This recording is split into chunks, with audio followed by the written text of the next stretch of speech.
हम लोग बोरा लेके जाते थे स्कूल में, बोरा छाप स्कूल, उधर लेके जाते थे बोरा, बोरा अपना भिजाते थे, बाकी फोल्ड कर लेते थे ताकि कोई ना बैठे।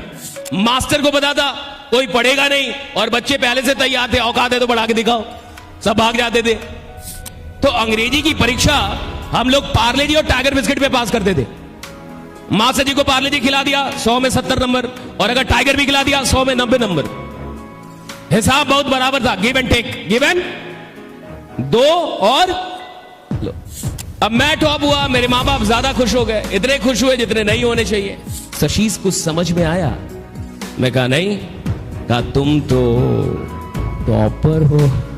लड़के जब तक आए ठीक, लड़की गांव के बोरा छाप में लड़की का बोरा वहां, लड़के का बोरा वहां, दूर दूर तक नो नेटवर्क वर्क्स। और वही मेरे सीबीएसई के दोस्त जिनका पूरा खानदान अंग्रेजी माध्यम से पढ़ा, वही मेरे सीबीएसई के दोस्त जो जिंदगी भर अंग्रेजी माध्यम से पढ़ते आए, वही मेरे सीबीएसई के दोस्त जो हर रोज मेरा मजाक उड़ाते थे कि तुम तो टॉपर हो। एक दिन ऐसा भी आया, उसी पटना में वो वहां बैठे थे अंग्रेजी सीखने के लिए, मैं यहां खड़ा था अंग्रेजी सिखाने के लिए। जिंदगी बदलती है।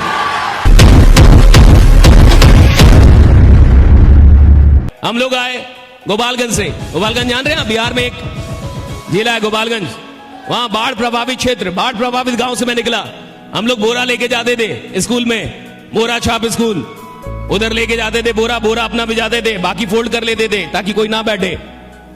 पूरा बोरा भी नहीं भिजाते थे हम लोग, आधा फोल्ड, ताकि कोई और उसका इस्तेमाल ना करे। और हिंदी माध्यम बिहार से अगर आप हैं, आपको पता होगा मैट्रिक में बिहार में अंग्रेजी अनिवार्य विषय नहीं है। अच्छा, जो विषय अनिवार्य नहीं है उसको कोई नहीं पढ़ता, तो अंग्रेजी की घंटी सबसे अंत में होती थी, सबसे अंत में। क्यों? मास्टर को पता था कोई पढ़ेगा नहीं और बच्चे पहले से तैयार थे, औकात है तो पढ़ा के दिखाओ, सब भाग जाते थे। गवर्नमेंट स्कूल में तो भाग जाना बहुत नॉर्मल बात थी, टिफिन के बाद ही भाग जाते थे। तो इस तरीके से कोई भी इंसान अंग्रेजी पढ़ता नहीं था। और छठी क्लास में अंग्रेजी शुरू होती थी, और जब छठी क्लास में अंग्रेजी शुरू होती थी तो अंग्रेजी की परीक्षा हम लोग पार्ले जी और टाइगर बिस्किट पे पास करते थे। मास्टर जी को पार्ले जी खिला दिया 100 में 70 नंबर, और अगर टाइगर भी खिला दिया 100 में 90 नंबर। हिसाब बहुत बराबर था, give and take, give and दो और हम लोग जब 8वीं में आए, 8वीं क्लास में, तो बोर्ड एग्जाम हो गया। बोर्ड एग्जाम समझते हैं आप? बिहार में एक बार 8वीं में बोर्ड हो गया था, उसी बोर्ड में हम लोग फंस गए।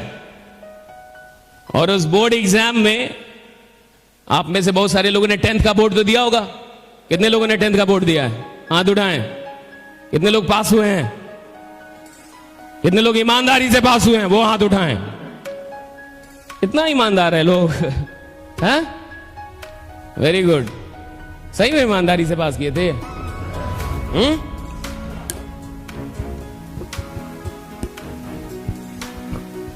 या झारखंड में ईमानदारी से परीक्षा होता है?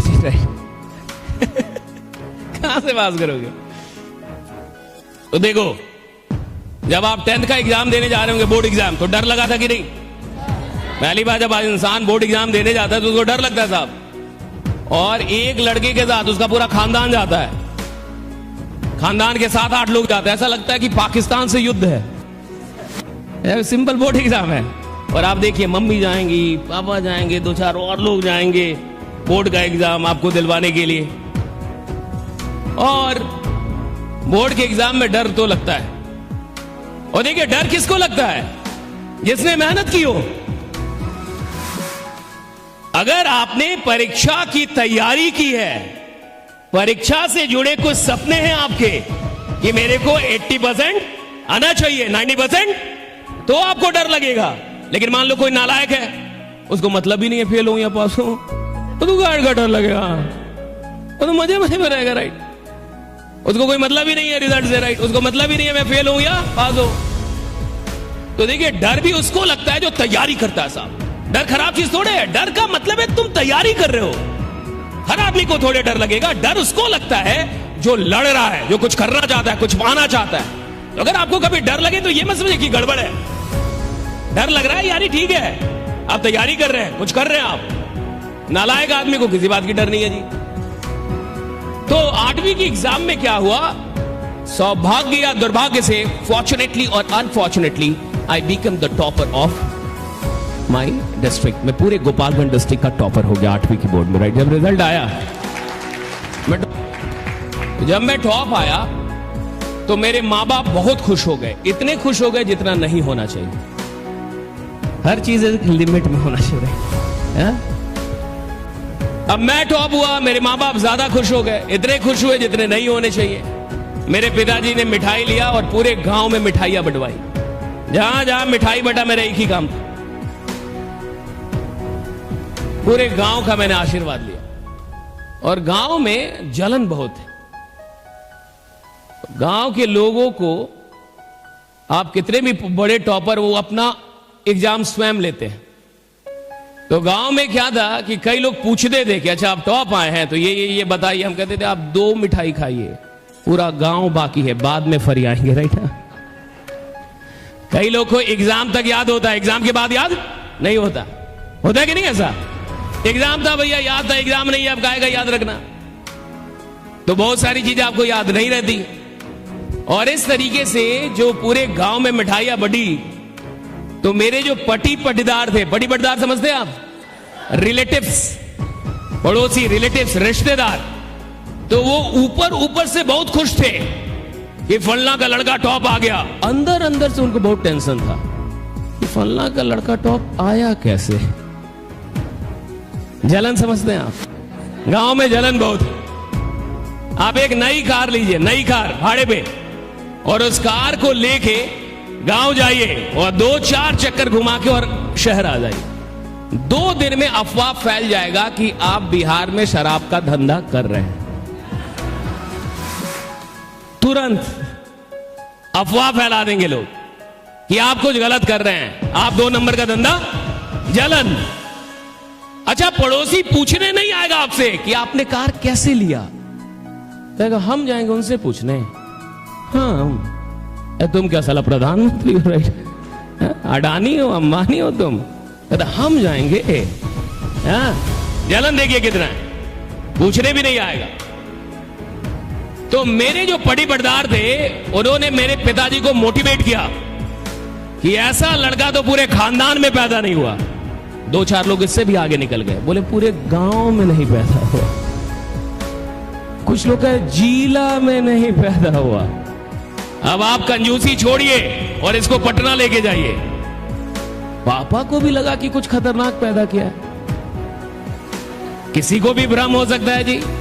अगर कोई आपसे 10 बार बोले कि आप बहुत स्मार्ट है, बहुत स्मार्ट है, बहुत स्मार्ट है, बहुत स्मार्ट है, और 10-20 लोग रोज आपसे बोले आप बहुत स्मार्ट है, तो आपको लगेगा मैं रांची में क्या कर रहा हूं, मुंबई क्यों नहीं जाता, राइट? एक बार एक आएगा फालतू कहता टाइमर बात कर रहा, मेरे को मुंबई जाने का चाहिए। हाँ, लग जाता है ऐसा। आप देखिए, मेरे पिताजी को लोगों ने कहा कि आपका लड़का बहुत टैलेंटेड है, कंजूसी छोड़िए, पटना लेके जाइए। पापा को भी लगा कि खतरनाक लड़का है, वो लेके सच में पटना आ गए।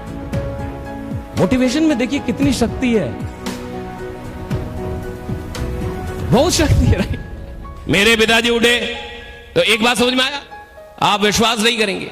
मेरे पिताजी आए, बहुत मोटिवेटेड थे, पटना आए, पटना लेके गए मुझे, सीधे सीबीएसई स्कूल में लेके चले गए। अभी तक मैं कहां था? बोरा छाप हिंदी माध्यम, सीधे सीबीएसई। और जैसे ही प्रिंसिपल के चैम्बर में हम लोग घुसे, पापा ने पहली बात यही बोली कि मेरा लड़का गोपालगंज डिस्ट्रिक्ट का टॉपर है। प्रिंसिपल बड़ा खुश हो गया कि अब मेरे स्कूल का नाम हो जाएगा। उसने मुझे अंग्रेजी की एक किताब दी कि बेटा पढ़ दो। उस किताब में सब कुछ कॉन्ट्रैक्टेड फॉर्म में लिखा हुआ था, I_LL, U_V, She_S, He_S। मैं किताब देखते ही समझ गया कि किताब गलत है। हमारे किताब में लिखा रहता था she is a beautiful girl, दूर दूर तक कोई मिलावट नहीं, स्वच्छता अभियान के साथ। पहला किताब मैंने देखा जिसमें मिलावट था, मैं देखते ही समझ गया किताब गलत है। उसने बोला पढ़ दो, फिर भी मैंने पढ़ा। जैसे ही मैंने 2 लाइन पढ़ा, प्रिंसिपल ने मुझे रोक दिया कि रुक जाओ। पापा को लग गया कुछ गलत पढ़ा है। प्रिंसिपल को पता था कि गलत पढ़ा है, और मैं पहले से ही जानता था कि जब किताब ही गलत है तो मैं क्या कर सकता, राइट? जब किताब ही गलत है तो इसमें मेरी क्या गलती है? पापा ने तुरंत बोला कि बस अंग्रेजी थोड़ी सी कमजोर है, बाकी सब कुछ बहुत बढ़िया है। और नंबर मेरे बड़े अच्छे थे, 100 में 99, 50 में 49। मेरा एडमिशन हो गया एडमिशन। मैं गया पहले दिन क्लास करने, मुझे गेट पे ही रोक दिया, रुक जाओ। और ये मान के चलिए 9th की क्लास है, और 9th की क्लास में प्रिंसिपल गया और सबको डराया कि देखो आज से आपका कंपटीशन बहुत टफ होने वाला है, आज से गोपालगंज डिस्ट्रिक्ट का टॉपर आ रहा है। सारे बच्चे डर गए। और स्कूल में ये रहता है फर्स्ट कौन, सेकंड कौन, थर्ड कौन, कंपटीशन होता है। कॉलेज में नहीं होता, स्कूल में होता है। सारे बच्चे डर गए कि भाई कोई बहुत बड़ा उस्मान खान, कोई खतरनाक आदमी आ रहा है। मैं अंदर आया, प्रिंसिपल बाहर निकला, मैं अंदर घुसा। जैसे ही मैं अंदर आया, मुझसे एक लड़के ने पूछा, आर यू सशीश? इतनी अंग्रेजी हम लोगों ने सीख ली थी कि कब यस बोलना है, कब नो। मैं कहा यस। कहा हैव योर सीट। उसने बोला हैव योर सीट, तो मुझे लगा बैठने के लिए बोल रहा है। अगर वो बोलता हैव योर सीट तो मैं खड़ा ही रहता। राइट, आप कहीं भी किसी रूम में जाइए जहां 2-4 लोग बैठे हो, थोड़ा हड़बड़ा के घुसिएगा और घुसते ही बोलिए have your seat, have your seat, have, सब खड़े हो जाएंगे। देखिए, इंसान देखता पहले है, सुनता बाद में है। इसलिए अगर धंधा कर रहे हो तो अमीर बनने से पहले अमीर दिखना जरूरी है। राइट, दिखने में तुम अमीर होने चाहिए। You must look rich. तुम्हें अमीर जैसा दिखने का है, थोड़ा पैसा अपने ऊपर खर्च करो, अमीर दिखो। अमीर बनने के पहले अमीर दिखो कि तुम अमीर हो। तुम खुद गरीब जैसे दिख रहे हो, उसको बोले अमीर बना दूंगा, वो कहते तू क्या बना है? राइट, अमीर दिखना पड़ेगा था अमीर बनने के लिए। It's very important. दुनिया पहले देखती है, बाद में सुनती है। उसने बोला हैव योर सीट। में बैठ गया। केमिस्ट्री के टीचर आए, और केमिस्ट्री के टीचर आए, बोर्ड पे ऐसे लिखना शुरू किए। हमको लगा घर में झगड़ा हो गया है, तो क्या क्लास आना जरूरी है? इसको कर्सिव राइटिंग बोलते हैं, ऐसे ऐसे मिलावट हमने आज तक नहीं देखी थी। तो हमने बगल वाले का देखना शुरू किया, क्योंकि मुझे समझ में नहीं आ रहा था बोर्ड पे चल क्या रहा है। बगल वाले का मैंने देखना शुरू किया, बगल वाले ने देख लिया कि शशीश देख रहा है। जैसे ही केमिस्ट्री के टीचर बाहर गए, उसने मुझसे पहला सवाल किया, शशीश डिड यू गेट एनीथिंग? मैंने कहा डिड यू गेट एनीथिंग? मैंने कहा तो समझ गया कि इसको अंग्रेजी नहीं आती। तो उसने हिंदी में मुझसे पूछा, शशीश कुछ समझ में आया? मैं कहा नहीं। कहा तुम तो टॉपर हो। एक को पता चला, दूसरे को पता चला, पूरे क्लास को पता चल गया कि मुझे समझ में नहीं आ रहा। तो जब सारे क्लास को पता चल गया कि मुझे समझ में नहीं आ रहा, तो क्या आके एक एक करके कंफर्म करना जरूरी है? बट सीबीएसई के दोस्त हर क्लास के बाद एक एक करके आते थे और मुझसे पूछते थे, शशीश को समझ में आया? मैंने कहा कि नहीं। तुम तो टॉपर हो। लड़के जब तक आए ठीक, लड़की गांव के बोरा छाप में लड़की का बोरा वहां, लड़के का बोरा वहां, दूर दूर तक नो नेटवर्क वर्क्स। उसमें भी हम लोग मास्टर जी के चहते वाले स्टूडेंट। मास्टर जी का लोटा कौन लाएगा, मास्टर जी का पानी कौन लाएगा, मास्टर जी का भूजा कौन लाएगा, मास्टर जी का चेयर, वो वाले मास्टर जी से जुड़े हुए लोग। लड़की जैसे सच्ची में नहीं आया। राइट, ये बता, यही पूछेगी। And for 8 and 9 months I struggled to cope up with English medium school. Right, I tried very hard to understand the things in English medium, but I could not. बड़ी कोशिश की कि मुझे चीजें अंग्रेजी माध्यम में समझ में आ जाए, बट नहीं आई। और 8 से 9 महीने के बाद when one day I could finally realize that I cannot go with CBSE, I went to my father, surrendered before him, saying, पापा मुझसे नहीं होगा। और अगर मैं सीबीएसई में रहा तो मेरा तो 1 साल जाएगा। नाक आपकी कटेगी। मिठाई आप बंटवाए थे, मैंने मना किया था मिठाई मत बंटवाइए। राइट, पापा समझ गए। गांव के लोग बोलेंगे 8वीं का टॉपर मैट्रिक में। पापा को बोला मैंने, क्या इज्जत रहेगी? पापा समझ गए इज्जत नहीं रहेगी। पापा को मेरी बात समझ में आई और वो मुझे मेरी औकात पे लेके आया और मैं हिंदी माध्यम में आ गया। फिर से सीबीएसई स्कूल छोड़ दिया, अपनी औकात में आया। आई पास माई 10th matriculation, then I passed my intermediate, and after passing my intermediate I started learning English. कहां से? He is a boy, she is a girl, that is a fan, that is a table, that is a podium. बिल्कुल basic से मैंने सीखना शुरू किया। And it took me 8 and 9 months, और मुझे लगभग 8 से 9 महीने लगे। And after 8 and 9 months I was the youngest faculty of English in Patna. मैं पटना के बड़े बड़े ब्रांड्स में 17 साल की उम्र में मैंने पढ़ाना शुरू कर दिया था। जितने भी टॉप ब्रांड्स है पटना में इंग्लिश के। Right, and what happened one day, और एक दिन क्या हुआ, I was given an advanced English batch, and what happens in advanced English batch is that the teachers are not allowed to speak in any other language except English. So I took the class for 1.5 hours complete in English. Advance English की batches में क्या होता है कि शिक्षक को किसी और भाषा में बोलने की इजाजत नहीं होती। तो मैंने लगभग 1.5 घंटे की क्लास बिल्कुल अंग्रेजी माध्यम में ली, एकदम अंग्रेजी बोल के ली। और जैसे ही मैं क्लास के बाहर आया, as I came out of the class, suddenly girl followed me. एक लड़की ने मुझे फॉलो किया, एंड शी नॉक्ड मी, उसने मुझे नॉक किया। She asked me, hello are you Shashish? उसने मुझे पूछा, क्या तुम शशीश हो? मैंने कहा, yes I am Shashish. What, क्या बात?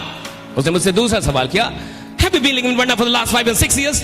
क्या आप पटना में पिछले 5-6 वर्षों से रह रहे हैं? मैंने कहा कि yes, I have been living in Patna for the last 5 and 6 years. What for? उसने मुझसे तीसरा सवाल किया, have you were in Krishna central school? क्या आप कृष्णा सेंट्रल स्कूल में थे? मैंने कहा कि yes, I was in Krishna central school. उसने मुझे चौथा सवाल किया, डू यू नो फलना फलना फलना फलना फलना फलना फलना फलना?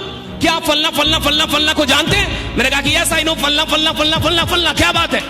कहा कि कहां जानते हो? मैं ही तो हूं.